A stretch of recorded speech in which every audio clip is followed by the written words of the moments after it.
to settings, and calendars begin with teams. So if we click on the team tab here, I can now create a team. So let's give it some info. So let's say I'm going to call this our onboarding team, or just onboarding. And now I get to add users to this team. So note, these users have to be users in this sub account in order for me to be able to see them. So I'm going to go ahead and just select myself here, and let's say I add David. I'm going to come down, and now I have this configuration tab, so I can give this calendar a name, right? So it's going to be onboarding. Give it a description. So book an onboarding call here. I get to set the path. And now here I have this toggle, assign contacts to the respective calendar team members each time an appointment is booked. So let's talk about this for a second. Let's say I have an offer out there somewhere, people can claim it via a form, and then I'm adding them to a campaign which is round robin assigning the lead to team members. Okay, so the leads come in and they're getting assigned to a user who owns that lead. This is saying if someone gets put on someone's calendar and assigned to them in the calendar, do I want them to also own the lead in that traditional sense? So if I turn this on, that's what will happen. Oops, my slug is taken, so let's do onboarding 2. If I turn this on, when someone books an appointment and it ends up on my calendar, I will now own the lead in the traditional sense of owning the lead in high level. Now, we get this, because I turn this on, I get this additional toggle, which is nice because now I have the option to skip that ownership if the lead has already been assigned. So if we go back to my scenario, if I'm generating leads, I'm round robin assigning them to people, and I don't want that to change. Even though the lead books an appointment, I still want the owner of the lead to remain the owner of the lead. I can turn this on, and only unassigned leads will I take ownership of when they get put on my calendar. So I'm going to go ahead and hit save. Okay, now that I have a team created, I can go make a calendar. So let's go over to the calendars tab. And first off, let's point something out. You're going to see a column here called unassigned. All of the calendars in here are any calendars that you may have created in the old high-level calendars. So they didn't break, they didn't disappear, they're still here, they're just not assigned to a team because they were created before we had teams. If you wanted to create a calendar and you didn't need it to be assigned to anyone, you don't need people who book in there to be assigned to a particular user's calendar, you could go ahead and make more calendars under the unassigned team, and that's where they'll live. Okay, so let's get back to our new team, our onboarding team here. So we can see that because I created this team, I've got a URL, and if I click it, it's going to take me to, consider this the team's calendar category page, right? So we can see I don't have any calendars in here yet. This is just the home for any calendars that I'm going to create. So if I click back over here, I can now add a new service. Think of these calendars as service-specific calendars in a sense. So I'm going to click add a new one. And here, first of all, I get to choose the distribution to the team members. So by default, both of us are in here, David and I. But let's say I want David to take the majority of these calls. I can set him to high priority there. And when it goes to round robin us, it will always look to put it on David's calendar first, or to assign that booking to him first. These location fields are where I could put David's Zoom link or my Zoom link, and then we'll be able to access that via custom values later. The other option I have is, instead of optimizing for availability, I could just make it equal. So this will just make sure that we get equal amounts of bookings between these two team members here. Okay, so now let's go down to this calendar section here, and how would we describe our calendar? So let's say that this service within the onboarding team is going to be like a quick setup. Maybe it's a 15-minute call. Okay, so I can give it a name, and then maybe like book a quick setup call, whatever else I wanted to put here. And now I can make a slug for this. So I'll do like quick setup. Okay, so now in the appointment title, this is going to be what comes through on my calendar. So by default, we threw in the shortcode for the contact name here. If you wanted to put anything else, you could throw that in there, and then you can choose the color that this appointment will show up as Like if you have it synced with the Google Calendar, it'll come through with the color. So let's hit save. All right, so now we're on our availability tab, and this should all be pretty familiar to you. You're going to choose the slot duration. So these are 15-minute calls, and then the interval is how frequently do I want those 15-minute slots to show. So if I say every 15 minutes, you'll be able to book one of these at say 9, 9:15, 9:30, 9:45, 10, 10:15, etc. If I change this to 1 hour, you would only be able to book 9 to 9:15, 10 to 10:15, 11 to 11:15, etc. So let's say I want to pack them in there, so I'm going to do 15 minutes.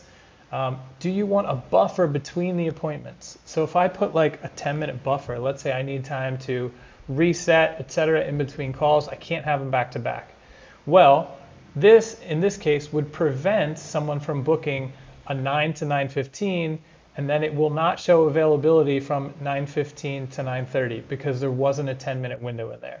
So if someone books 9 to 9:15 and I have a 10-minute buffer, the next slot available would be that 9:30 to 9:45 slot. Appointments per slot per user, this should say. I think we'll update this. So this is, can one user handle multiple appointments in the same time slot? You'll probably keep this as 1, so each person only gets 1 appointment in each slot.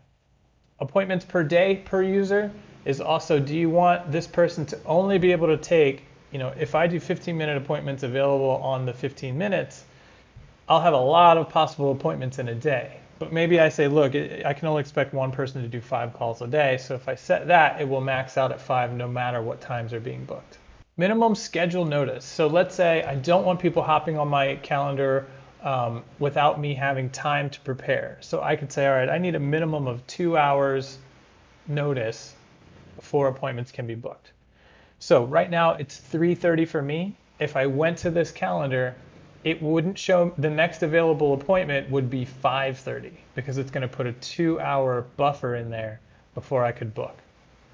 Now date range, if we hover over this says events can be scheduled over the next N amount of days. So if I put 7 here, this calendar will only show availability from today through 1 week from today. I couldn't book 10 days from today because it's not within that 7-day window. And that window will continue to march forward as the days go by, right? So tomorrow, it would show availability from tomorrow plus 7 days.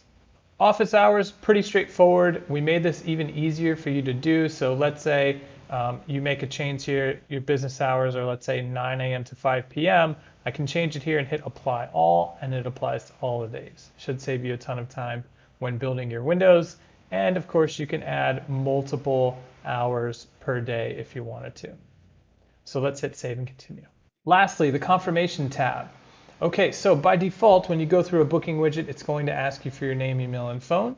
But maybe you wanted to ask for more information. You could create a custom form in Form Builder and then assign it to this calendar. So here are all of the forms that I have available in this sub-account that I could attach to this calendar.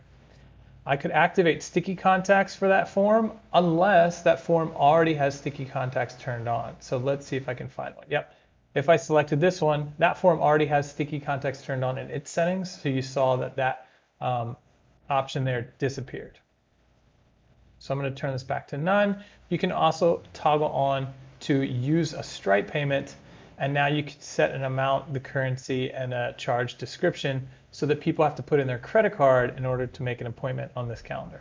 Next, we have some notification and additional options. Let's talk about what each one of these means. The first one is auto confirmation. Each appointment can have a variety of statuses. By default, it's pending, action pending, right? But if we check this on, any appointments made in this calendar will automatically become confirmed as a status. And that's important for when you go to build triggers because you're going to want to trigger off of appointments confirmed or not confirmed, etc. And so if your customer, your client is okay with the appointments being auto-confirmed as they're created, you would just check this. If not, you would uncheck it and let them know that, hey, when the appointments come in, they're pending and you need to go in there and evaluate them and manually confirm them. All right, next up, send appointment alert emails to assigned team members. This can just save you the step of creating a trigger to notify somebody when an appointment gets booked with them. It's a default email that goes out that just says, hey, so-and-so booked for this day and time, like you have a new appointment. If you want to make more robust notifications, you would turn this off and then build a trigger for that notification email that can contain whatever you'd like. Next up is allow Google Calendar to send invitation or update emails to attendees. So what are these? These look like this. You've probably seen, if you use Google Calendar, you'll get an email like this saying, hey, so-and-so basically invited you to an event. Are you going to go? Yes, maybe, no. Or if there's a change to it, you'll get an email. You can turn those off. So if you want to control the messaging via triggers, you could leave this unselected and then Google won't be able to send those emails to the invitees. Next up, we have allow reschedule and allow cancellation. Notice if you have these checked, it will automatically put the custom value in there for you, which will get published in the additional notes of an appointment, which is nice, right? So if you're looking at the event in Google Calendar, you'll see this information in the additional notes field. And you could add whatever you want into this additional notes field here. All right, next we have the Facebook Pixel ID field. If you put your Facebook pixel in here, you will then be able to create conversions in Facebook Business Manager for Facebook Page View and Facebook Facebook Appointment Book is what it's called. So basically you can trigger conversions when the calendar is loaded, that's the page view, or when it's submitted, which is the book. And then lastly, we get to control what happens after somebody submits a booking. Do I want to redirect them to a URL, or do I just want to display a message here? So then we can go ahead and hit complete. That's going to create our calendar here. And now if we go back to our category page and reload it, we'll see that we now have the 15-minute option here. I can click into it and I could select my availability. Notice there's the 2-hour window. Again, it's 3:40 for me now, but it's putting the 2-hour buffer in there that I chose in my settings. And notice that I could also go straight to that by clicking here, and that'll take me straight into this particular calendar. So if I wanted to use that link, I could get that as well. Okay, now let's take a look at two tabs that we have here. Calendar settings, we get a couple of options. One is which day of the week do you want to be the start day that's shown. So do you want to do Sunday to Saturday or maybe Monday to Sunday? You can control that here.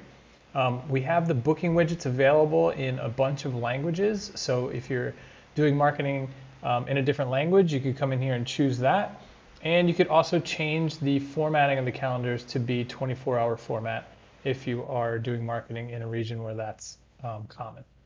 So you've got those settings there, and then you can grab calendar codes here. So if we click this, we can then toggle between teams and then select the calendars, and we can go ahead and copy the direct link, or we can copy the embed code here.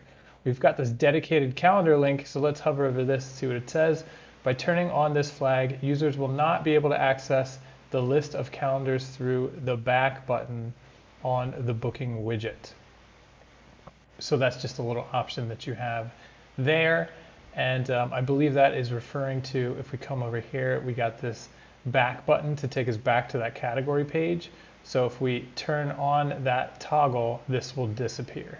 All right, so last, let's talk about profiles. So we've got this calendar created, right? And I'm a user in this service calendar here. So if bookings get put on that calendar and assigned to me, I also want them to go into my Google Calendar, right? What I use personally on my phone to manage my day. So how do we integrate Google Calendars now? We come over to the Profile tab. And again, you need to be a user in this sub-account in order to do this. And before you even do this, I should have taken us to the Integrations tab, where you have to first connect your Google account. So we can see you can connect many Google accounts to one sub-account in high level. I've already got my account connected here. So now I can go to my Profile tab, and I can start configuring my calendar. So my primary calendar, here's where you set the calendar you would like to add new events to as they're scheduled in high level. So if I click Edit, by default it'll be like this: don't sync new events. We've got no Google Calendar sync set up here. If I want to sync things booked in a high level calendar to my Google Calendar, I would turn this on. So I'm selecting my Google account here, right? And now within this Google account, high level is saying, okay, I can see all of these calendars connected to that Google account. So which one is your primary calendar? So I'm going to choose Chase at Go High Level. So I'm saying, all right, if high level bookings get assigned to me, I also want them to push through and get created here in this Google account, or sorry, this Google Calendar. Okay, so at this point, if I get a new booking in high level, it's going to go make the booking in the Google Calendar. But what about the reverse? What if I go make a booking in the Google Calendar first? Well, as it is right now, it will push through a block onto your high level calendar for the time that you made in the Google Calendar. If you want it to be more than just a block, if you want it to be a real appointment inside of high level, you would then select a calendar here. So let's say, all right, if I make a booking in my chase@gohighlevel.com Google Calendar, I want it to become a 15-minute setup call appointment in high level. So that's where I'm at right now. Now I get the extra choice of triggers. So if I have triggers set up to fire when an appointment status on the quick setup calendar becomes confirmed, do I want those triggers to run for people who got put on my Google Calendar? And so I have that choice to turn them on or off. So let's say I don't want the triggers to fire. Let's say maybe I added lunch with grandmom tomorrow on my chase@gohighlevel.com Google Calendar. I don't need her to get whatever I'm triggering, appointment confirmation emails, appointment reminder emails, etc. So I can choose that right here, and then I can go ahead and hit save. All right, in addition, we now have conflict calendars, which is awesome, right? So you can set calendars to check for conflicts to prevent double bookings. So I can come here, and it says, okay, in the Google account, chase@gohighlevel.com, we can see all of these calendars. There's access to all of these. Do you want to cross-reference any of these calendars when we make bookings? So let's say I'm like, yeah, well, I manage tasks in Redbooth, so if there's anything booked there, I don't want to take a 15-minute setup onboarding call, and I don't want to be taking calls on holidays. So if I set these two calendars, if I go to the booking widget, it's going to check not just the availability in this Google Calendar, but it's also going to check these two other calendars. And only if the slot is open in all three will it display as open in the widget. So pretty nice. We now can check across multiple calendars for availability.